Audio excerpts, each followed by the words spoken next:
Daily ലൈഫിൽ use ചെയ്യുന്ന കുറച്ച് മലയാളം വാക്കുകൾ നമുക്കിന്ന് ഹിന്ദിയിലാക്കി നോക്കിയാലോ? ഓക്കെ, ഒന്നാമത്തേത് നീ കണ്ടോ. എങ്ങനെ നമ്മൾ നീ കണ്ടോ എന്ന് ഹിന്ദിയിൽ പറയാ? ക്യാ തുമ്നെ ദേഖാ.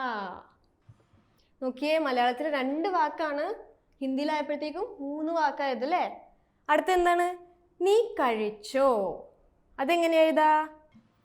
ക്യാ തുമ്നെ ഖായാ. ഖായ എന്ന് വെച്ചാൽ കഴിച്ചോ. മലയാളത്തിൻ്റെ കഴിച്ചോ ആണ് നമ്മളിവിടെ ഖായ എന്ന് പറഞ്ഞിരിക്കുന്നത്. അടുത്തത്, നമ്മൾ ഈ ഫ്രണ്ട്സ് തമ്മിലൊക്കെ ചോദിക്കില്ലേ, നീ ഇന്ന് കുളിച്ചോടാ എന്ന് ചോദിക്കില്ലേ? ആ സെയിം സാധനമാണ്, നീ കുളിച്ചോ.